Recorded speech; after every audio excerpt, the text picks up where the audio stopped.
Wabarakatuh. Saya akan mempresentasikan Assalamualaikum warahmatullahi wabarakatuh. Saya akan mempresentasikan tentang pemanfaatan RFID pada sistem keamanan. Nama saya Kurtis Hardi dari EL4303. Kali ini saya akan membahas tentang pendahuluan, batasan masalah, rumusan masalah, dan tujuan. Pertama, pendahuluan dulu. Latar belakang. Di era modern saat ini, pengamanan keamanan sudah berkembang pesat. Begitu pula dengan para pencuri. Pencuri saat ini menemukan banyak cara untuk meretas atau membobol suatu keamanan pada suatu rumah atau hal yang lain yang sejenisnya. Sebagai contoh, saat ini pencuri sudah mengetahui cara untuk membobol gembok atau pintu kunci pada suatu pintu. Dengan memanfaatkan teknologi di era modern ini, kita dapat meningkatkan keamanan pada rumah atau suatu ruangan. Sebagai contoh, kita dapat menerapkan pada sistem mekanik pada handle pintu dengan menambahkan sistem keamanan dengan menggunakan RFID. Apa itu RFID? RFID adalah radio frequency identification atau pengenal frekuensi radio radio. Cara kerja RFID yaitu dengan menggunakan metode identifikasi dengan menggunakan dengan saran tersebut label RFID atau transponder untuk menyimpan data dari jarak jauh. Dengan sistem RFID, hanya orang tertentu atau yang sudah terdaftar dalam database saja yang dapat mengakses RFID tersebut. Membahas tentang keamanan, saat ini masih banyak kejadian yang menunjukkan bahwa keamanan di asrama masih kurang terjamin. Di samping pada asrama tersebut, ada satpam yang bertugas di asrama. Namun kasus pencurian masih kerap terjadi. Penyebabnya adalah pada keamanan kunci kamar yang masih lemah. Batasan masalah. Agar gagasan ini lebih terarah, terfokus, dan menghindari pembahasan menjadi lebih luas, maka kita perlu adanya pembatasan dalam gagasan ini. Kami hanya membahas tentang RFID untuk sistem keamanan dan keefektifitasan dalam keamanan di asrama Telkom University. Rumusan masalah. Berdasarkan latar belakang yang telah dijelaskan sebelumnya, maka dirumuskan masalah yaitu 1. Bagaimana cara menerapkan sistem RFID? Kedua, seberapa efektifkah sistem keamanan ini? Ketiga, apakah membutuhkan biaya yang besar untuk menggunakan sistem ini? Tujuan. Pertama, tujuannya yaitu untuk menjelaskan bagaimana cara menerapkan sistem keamanan RFID. Kedua, untuk mendeskripsikan keefektifan pada sistem keamanan RFID. Ketiga, untuk menjelaskan biaya yang dibutuhkan untuk menerapkan sistem ini atau sistem keamanan RFID pada asrama Telkom University. Sekian dari saya. Wassalamualaikum warahmatullahi wabarakatuh. Assalamualaikum, perkenalkan nama saya Iputu Yoga Pertama dengan NIM 110219337. Saya dari kelompok 5 dan berasal dari kelas L4303. Di sini saya akan mempresentasikan tentang bagian kedua dari artikel kami, yaitu kajian teori. Pada kesempatan ini, kajian teori yang kami buat menggunakan dua dasar teori yang akan mendukung topik pada artikel ini. Nah, dua dasar teori tersebut yaitu teori tentang asrama dan juga teori tentang RFID. Dan yang pertama akan saya bahas adalah teori tentang asrama. Asrama, seperti pengertiannya, adalah suatu hunian yang ditinggali oleh suatu masyarakat, baik itu pekerja maupun mahasiswa, yang dibuat oleh suatu instansi, baik itu instansi swasta maupun pemerintah, dan juga dibuat oleh suatu lembaga pendidikan. Nah, asrama ini memiliki berbagai macam bentuk. Nah, bentuk-bentuk yang saya sebutkan itu dibagi menjadi 3 bentuk, yaitu sesuai dengan jenisnya, yang kedua adalah sesuai dengan ruangannya, yang ketiga adalah sesuai dengan ketinggiannya. Yang pertama adalah sesuai dengan jenisnya.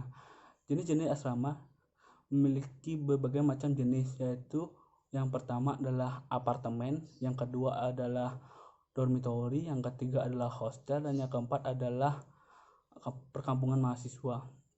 Yang pertama adalah apartemen. Apartemen adalah suatu hunian yang disewakan oleh suatu lembaga untuk suatu masyarakat di sekitar lembaga tersebut.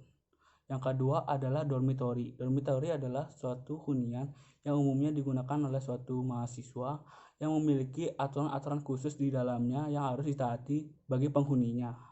Di dalam dormitory ini memiliki aturan yang sangat ketat, jadi berbagai macam aturan itu harus ditaati oleh bagi penghuninya. Yang ketiga adalah hostel. Hostel adalah suatu hunian yang hampir sama dengan dormitory, namun dalam konsep aturannya itu terbilang bebas. Jadi di hostel ini hampir tidak ada aturan sama sekali yang mengatur penghuninya, di mana hostel ini kerap dipakai oleh masyarakat sekitar. Yang keempat adalah perkampungan mahasiswa, di mana mahasiswa yang tidak ingin tinggal di dormitori, ingin hidup bebas, jadi dia lebih mending tinggal di perkampungan mahasiswa, di mana perkampungan mahasiswa ini terdiri dari berbagai macam komplek-komplek yang tersusun di suatu wilayah. Nah, yang kedua adalah bentuk asrama dari segi ruangannya. Di sini ruangan-ruangan asrama terbagi menjadi 4 jenis, yaitu yang pertama adalah jenis ruangan dengan 1 penghuni, yang kedua jenis ruangan dengan 2 penghuni, yang ketiga adalah jenis ruangan dengan 3 penghuni, dan yang keempat adalah jenis ruangan dengan 4 penghuni. Dan yang terakhir adalah bentuk asrama berdasarkan ketinggiannya. Nah, yang ketiga ini, asrama itu dibagi menjadi ketinggiannya. Yang pertama adalah asrama dengan memiliki 1 lantai, yang kedua adalah asrama memiliki 2 lantai, yang ketiga adalah asrama memiliki 3 lantai, dan seterusnya, di mana maksimal itu sampai 9 lantai. Nah, selanjutnya saya akan membahas tentang teori kedua, yaitu teori tentang RFID, di mana RFID tersendiri memiliki pengertian adalah suatu sistem keamanan yang mengamankan suatu ruangan atau suatu gedung dari tindak kriminal, di mana cara kerja dari RFID ini menggunakan sinyal radio yang akan membaca suatu komponen RFID. Nah, komponen RFID ini dibagi menjadi 2, yaitu komponen tag dan komponen reader. Nah, pertama saya akan membahas tentang komponen tag. Komponen tag adalah suatu kartu yang memiliki plat logam di dalamnya, di mana plat logam di dalam itu memiliki kode-kode yang akan di-scan pada komponen reader, di mana sebelumnya komponen plat logam pada tag ini sudah di-scan dahulu oleh reader. Otomatis ketika Anda mendekatkan tag itu lagi, otomatis reader akan membuka ruangan tersebut. Dan apabila kalian menggunakan tag yang lainnya, otomatis reader akan memblok tag tersebut karena tidak sesuai dengan kode yang disimpan di reader tersebut. Selanjutnya kita akan membahas tentang komponen reader. Seperti yang saya bahas tadi, komponen reader adalah suatu pembaca dari komponen tag, di mana kode yang ada di komponen tag disimpan dulu di komponen reader. Ketika komponen tag kembali didekatkan dengan komponen reader, otomatis komponen reader akan membaca dan menyetujui dari kartu tag tersebut, dan otomatis membuka pintu ruangan tersebut. Nah, apabila tag yang dipasang berbeda, otomatis reader akan memblok tag tersebut. Nah, sekian kajian teori yang bisa saya presentasikan.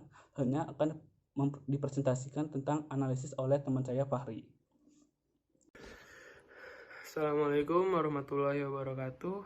Perkenalkan, nama saya Fahri Nur Fajar dari kelas EL4303 dengan NIM 110219324 Di sini saya akan melanjutkan penjelasan mengenai karya tulis ilmiah kami yang berjudul Pemanfaatan Radio Frequency Identification atau bisa disebut RFID pada keamanan asrama. Sekarang saya akan menjelaskan analisisnya. Di asrama Telkom University, kerap banyaknya keluhan barang yang hilang di kamarnya. Maka dari itu, kami menyarankan untuk penggunaan RFID agar lebih efektif dan lebih aman untuk penggunaan asrama tersebut. RFID itu apa sih? RFID ini adalah pengembangan dari teknologi barcode yang mampu memberikan informasi lebih detail pada suatu produk dan dapat diintegrasikan pada database. RFID merupakan suatu teknologi pengambilan data secara elektronik yang bertujuan untuk mengidentifikasi, melacak, dan menyimpan informasi secara otomatis.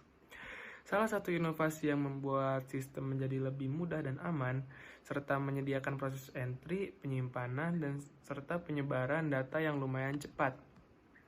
RFID ini akan memanfaatkan frekuensi radio untuk membantu membaca informasi yang berasal dari transmitter responder atau tag. Informasi tersebut akan tersimpan dalam tag dengan menggunakan gelombang radio. Dan diketahui juga bahwa penerapan RFID ini mampu meningkatkan produktivitas kerja dan efisien, biaya, dan waktu. serta memberikan kualitas asrama semakin bagus sehingga menjamin kepercayaan orang tua yang menitipkan anaknya di asrama dari segi keamanan dan juga segi kenyamanan. Menggunakan teknologi RFID ini sangat membutuhkan biaya yang sangat besar. Dikarenakan tingkat kenyamanannya tinggi dan jumlah banyak asrama pada Telkom University ini. Dan biaya ini juga bisa diatasi dengan menaikkan biaya pendaftaran asrama agar meringankan biaya yang dibutuhkan oleh Telkom University tersebut. Ya, terima kasih dari saya. Mohon maaf bila ada salah kata. Wassalamualaikum warahmatullahi wabarakatuh. Assalamualaikum warahmatullahi wabarakatuh. Saya Andika Genta Ramadan dari EL4303 dengan NIM 11021932250. Saya akan melanjutkan presentasi yang sudah teman saya presentasikan, yaitu tentang kesimpulan. Yang pertama, RFID dapat menyimpan data yang cukup banyak pada database RFID tersebut. Yang kedua, penerapan RFID pada asrama Telkom University akan meminimalisir kejadian-kejadian yang tidak diinginkan seperti kehilangan barang-barang penghuni asrama.